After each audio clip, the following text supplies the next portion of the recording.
Salut à tous, aujourd'hui RC Garage 68 pour le Traxxas X-Max, qui est un engin que j'affectionne beaucoup, puisque c'est un des rares sortis du carton qui me plaît comme il est, auquel il ne faut pas ajouter de grandes modifications. Évidemment, c'est pas un engin fait pour ce qu'on fait avec nos Savage ou les Sennu, etc. Il faut respecter la taille et le poids de l'engin, donc pratiquement 10 kg lorsqu'il est écrit avec les batteries. Donc, sur les sauts, à l'atterrissage, c'est pas du tout la même chose. Il y a aussi beaucoup moins de puissance en rapport, enfin pas en rapport poids-puissance forcément, il est beaucoup moins puissant qu'un Savage, mais largement suffisant pour ce qu'est la machine. Sur celui-ci, j'ai fait les modifications que j'affectionne pour protéger ma carrosserie. Elle vaut quand même à peu près une centaine d'euros, carrosserie arceau compris, sur cette taille de véhicule, donc j'aime bien en prendre soin. Un petit patin en ABS sur l'avant, qui est le point d'impact principal sur les retournements ici, pour renforcer l'avant et éviter de trouer rapidement le Lexan. Les deux petites barres de toit, je vous ai expliqué l'utilité sur la vidéo du Colossus. Une protection de benne, pour éviter de plier ici, et à l'intérieur, sous la benne, j'ai également renforcé par une plaque de Lexan 0,75 mm, qui s'est avéré très utile. L'engin a ici passé les 20 packs, donc facilement, bon, pour encore une dizaine d'heures d'utilisation, mais presque. Comme je vous l'ai dit, je suis très satisfait. On va zapper le système de fixation de la carrosserie. Vous avez vu comment ça fonctionne, c'est bien.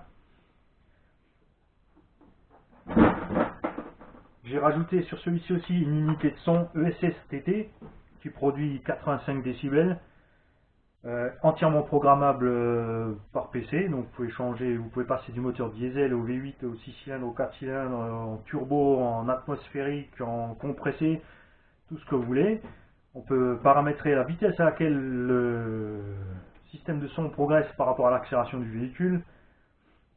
On peut programmer le son de la marche arrière, du freinage, différents effets de turbo selon si c'est accepté ou pas par le moteur que vous avez programmé. Elle n'est pas waterproof mais splashproof. Super matériel, franchement, très content. J'ai rajouté un ventilateur sur le moteur. On n'est pas encore en été, mais ça chauffe déjà pas mal, surtout si vous enchaînez vos packs. Je pense qu'en été, ça va poser quelques problèmes, surtout à ceux qui ont monté le rapport de transmission parce qu'ils veulent absolument aller plus vite. Chacun son truc. J'ai mis un bec externe, puisqu'avec tous ces équipements, et notamment le cerveau de direction qui consomme énormément, parce qu'il n'est pas de... il est de bonne qualité, mais pas excellent. Donc il consomme vraiment beaucoup. Si vous passez sur un jeu de lipo en 6S8000 en utilisation rapide dans un champ, on tient un bon quart d'heure, ça ne fera pas une grosse différence. Si vous roulez par contre sur une piste de cross ou en forêt où vous n'utilisez pas souvent votre plein gaz et toute la puissance du moteur, on tient une bonne demi-heure, et là le bec externe fait la grosse différence puisque j'utilise une batterie de 2200 mAh en 3S pour la réception, qui vient d'un de mes hélicos tout simplement, puisque c'est ce que j'avais sous la main. On consomme quand même 80% de la batterie sur un run d'une demi-heure 40 minutes. J'ai rajouté également quelques LED. Sur le châssis, la seule chose où j'ai fait un renfort, c'est le pare-choc arrière. J'ai utilisé un arceau de Baja 1/5 que j'avais sous la main, puisque le patin arrière, si on voit ici, est extrêmement flexible, donc il va rapidement heurter la carrosserie sur les touchettes arrière. J'ai aussi rajouté un patin de pare-choc de FG Monster. Pour l'instant, ça c'est à l'essai, parce que tout simplement, l'engin programmé comme il est d'origine, et c'est quelque chose que vous ne pourrez pas changer si vous laissez le variateur d'origine, Traxxas a très bien fait les choses. Ils vous ont mis de l'expo à l'accélération, ce qui fait que sur les 30 premiers pourcents, il y a énormément de puissance et de couple. Donc il suffit de toucher légèrement la gâchette pour partir sur deux roues. Au-delà de ces 30% de course de gâchette, l'accélération devient linéaire, ce qui évite donc au véhicule de partir sur deux roues quand vous êtes en train d'accélérer. Il fait exactement l'inverse, il part sur deux roues au démarrage si vous le voulez, et ensuite il redescend sur ses 4 fers, puisqu'il n'a plus assez d'apport de puissance pour le maintenir en l'air, étant donné son poids. D'où aussi l'intérêt du skid plate que je vais faire arrière, pour pouvoir rester en équilibre plus facilement avant de venir racler mon pare-choc arrière, qui n'a pas été prévu en fait pour faire du 2 roues. Comme je vous l'ai dit, il est très flexible, il se plie rapidement, ce qui est très bon pour encaisser les chocs, mais ça s'arrête là. La suspension d'origine de cet engin sorti du carton est absolument géniale. Énormément de débattement, très souple. Effectivement, si vous allez faire des sauts, comme je vous l'ai dit, 10 kg à l'atterrissage, vous le sentez passer. Donc là, il sera nécessaire d'augmenter le tarage de vos ressorts. Mais l'engin sera ensuite beaucoup moins stable, puisqu'il restera beaucoup plus haut sur les virages, notamment dans les surfaces qui accrochent le goudron ou l'herbe. Donc moi, je l'ai laissé tout simplement comme il est d'origine. J'ai fait quelques essais en augmentant le tarage des ressorts, ce qui était effectivement très bon pour les sauts sur la piste de cross, mais ça s'arrête là. Ce que beaucoup ne savent pas, c'est qu'il y a une mise à jour sur ces variateurs, puisqu'il y a eu quelques problèmes d'incendie sur les premiers. Traxxas a en fait utilisé le cordon ici, qui rejoint les deux prises du Y d'origine de votre variateur, comme fusible. Il est en fil cuivré, il est d'une section 2 fois moindre que les câbles d'alimentation. Il va donc chauffer plus vite, et lorsqu'il va être trop chaud, la soudure qui est ici a été faite très faible au niveau des prises Traxxas que j'ai remplacées par du DIN, va tout simplement sauter. Donc vous aurez un gros tac, votre machine va s'arrêter, mais il n'y aura pas plus de dommages, il suffira donc de le ressouder. Forcément embêtant pour ceux qui n'ont pas de quoi souder ou ne savent pas souder, passage par le détaillant obligatoire, ce qui n'est pas forcément un plus. Ils ont fait ça parce que ce variateur a été prévu tout juste pour ce moteur en fait, et enfin comme souvent le font les constructeurs quand ils vous livrent un combo d'origine, c'est que on est à part maintenant avec les Mamba Monster ou le Flux Torque, vous êtes relativement limite entre ce que le moteur ou le variateur peut supporter ou faire dans la machine.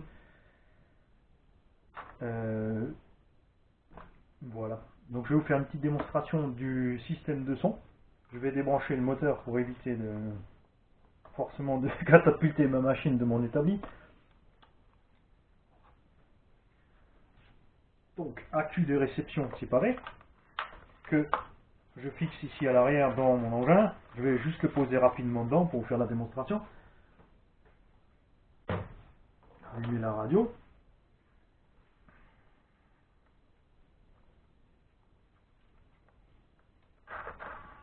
Voilà.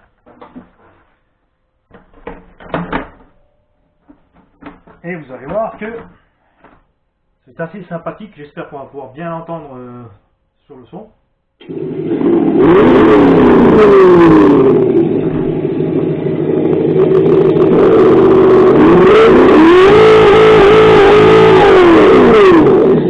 Ça marche avant et marche arrière.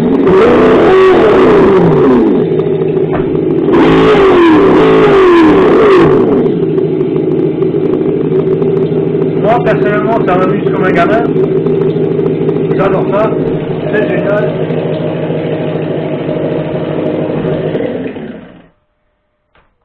Alors comme vous avez pu le voir, le câblage de cette machine n'est pas encore aussi propre que ce que vous avez l'habitude de voir de ce que je fais, parce que je suis tout simplement encore à l'essai. J'ai déjà essayé de mettre un autre variateur pour voir si ma théorie était juste sur ce que je vous ai raconté avant. Au sujet de l'expo, effectivement, si vous mettez un Hobby-Wing ou n'importe quel autre variateur de 120 ou 150 ampères, l'accélération devient linéaire si vous ne programmez pas de l'expo sur votre radio. La seule chose que je puisse reprocher à ce système, c'est bon, c'est très agréable quand on roule, effectivement, surtout avec la motricité de l'engin, le démarrage est bien brutal. Le souci, c'est qu'une fois en l'air, si en l'air vous êtes à plus de 50% de vos gaz, vous n'avez plus aucune chance de rattraper la machine, l'assiette du véhicule en l'air. Lorsqu'il va piquer du nez, vous n'aurez absolument plus de sauce pour le récupérer, donc préférez le laisser tomber comme il arrive que de mettre trop de gaz avant d'arriver au sol. Comme il n'est pas équipé d'un différentiel central, c'est la transmission arrière qui va morfler.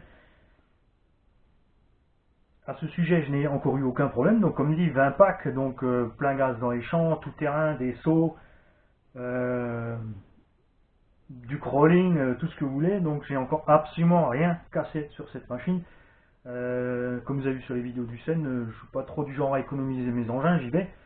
Il faut juste, comme dit, respecter le poids de la machine. Plus elle est lourde, plus il va falloir être doux sur les sauts et les manœuvres brutales.